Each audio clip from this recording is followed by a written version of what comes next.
पुण्यातील पार्किंगची जागा ओस पडून असल्यानं तो नशेखोर आणि गर्दुल्यांचा अड्डा बनलाय। गेल्या कित्येक वर्षांपासून बंद असलेल्या पार्किंगमध्ये चोरी करून चोरटे लपून बसले।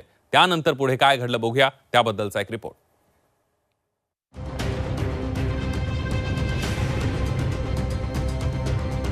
पुण्यात चोर पोलीस थरार। बहुमजली पार्किंग मध्ये लपलेले चोर फरार।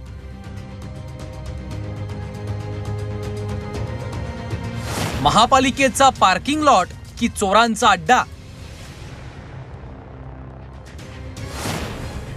हे आहे पुण्यातील जंगली महाराज रस्त्यावरील बहुमजली मेकॅनिकल पार्किंग। 2007 साली छत्रपती संभाजी महाराज उद्यानाला लागून असलेलं हे बहुमजली पार्किंग उभारण्यात आलं। गेली कित्येक वर्ष ते वापराविना पडू नये। तब्बल 4 कोटी रुपये खर्च करून बनवलेलं हे पार्किंग धूळखात पडलंय।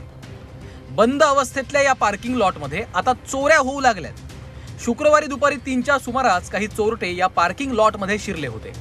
आसपासच्या नागरिकांनी त्यांना रंगे हात पकडलं। महापालिकेचे सुरक्षा कर्मचारी आणि त्यापाठोपाठ पोलीस घटनास्थळी दाखल झाले।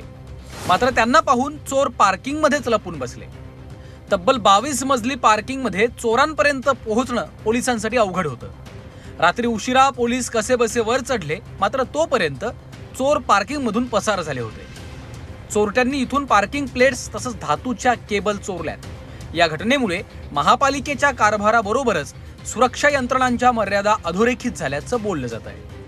आपल्याकडे टेक्नॉलॉजी नाही, ती चोरटी काल 2 वाजता दुपारी वरती गेली, रात्री 10 वाजेपर्यंत आपलं कोण तिथं पोहोचू शकत नव्हतं।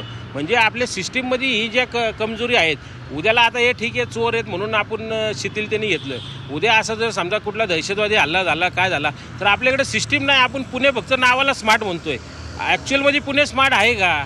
एवढे पोलिस असून सगळे असून महानगरपालिकेने कालपासून वॉचमॅन बसून पण ती गायब झालीत 3 चोर। पोलिसांनाच माहीत नाही ती अजून वरती आहेत का बाहेर निघून गेली। म्हणजे हा एक किती शॉकांतिक आहे। पार्किंग लॉटच्या नावाखाली ही जागा ओस पडू नये। महापालिकेने यात लक्ष घालून योग्य ती कारवाई करावी अशी मागणी आता जोर धरू लागली आहे। अरुण मेहत्रे, झी 24 तास, पुणे।